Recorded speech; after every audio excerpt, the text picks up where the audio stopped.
summit's success, North Korea just made good on their agreement with Trump. Democrats and our lying liberal media do not want to see peace succeed. Apparently, they're all warmongers now, as they did not waste a second criticizing President Trump's North Korea and Russia summits.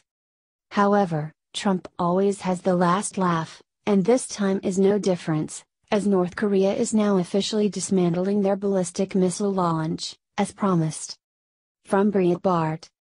An analysis published by the monitor site 38 North on Monday using satellite imagery of North Korea's Sohae satellite launching station finds that authorities appear to be dismantling key areas of the site, limiting North Korea's ability to launch ballistic missiles. The facility reportedly plays a key role in the development of rockets and missiles, not of nuclear material, so its apparent partial shutdown may mean that communist dictator Kim Jong-un may have a diminished interest in long-range missiles. The dismantling of such a site does not necessarily mean that short-range targets such as South Korea and Japan are safe from launches, or that North Korea may not possess other secret sites to launch missiles from. According to analyst Joseph S. Bermudez Jr., satellite images dated July 20 reveal that North Korean authorities have brought construction materials into the site and begun dismantling necessary structures to launch rockets and missiles. Bermudez notes the destruction of the rail-mounted processing building, where space launch vehicles are prepared before moving them to the launch pad, as particularly notable, as this makes long-range launches at the site impossible.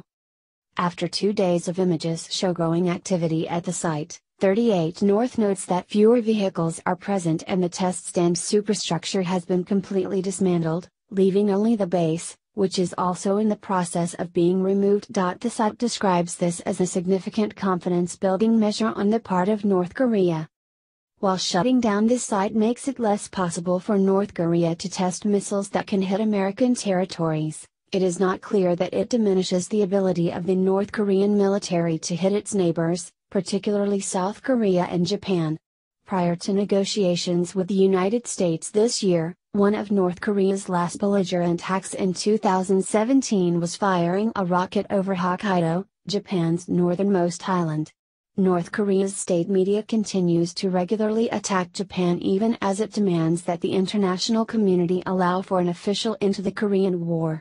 As North and South Korea sign the ongoing armistice along with China and the United States, the two Koreas cannot formally end the war on their own. The move is the latest of its kind from North Korean officials, who are keenly aware of how closely American and other international analysts observe movement in their military sites through satellite images.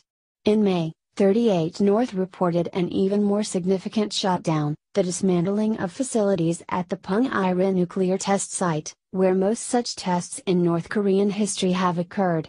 Pyongyang officials began taking down watchposts and key buildings in the area before making an unusually public announcement and allowing international media into the site.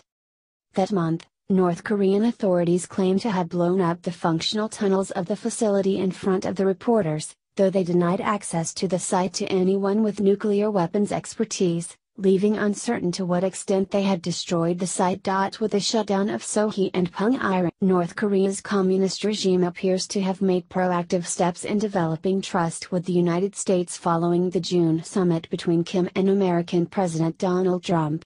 One sign that North Korea may not be fully ready to give up its nuclear ambitions, however, is yet another report from 38 North published in June that revealed activity at the Yongbyon Nuclear Scientific Research Center. Unlike Punggye-ri, Yongbyon has long functioned to enrich radioactive materials and develop nuclear energy, not to test weapons. Similar to the Punggye-ri explosions, North Korea blew up part of the Yongbyon facility in 2008 under Kim Jong-il. Authorities appear to also destroy a water cooling tower, however, and by a decade later satellite images showed improvements to the infrastructure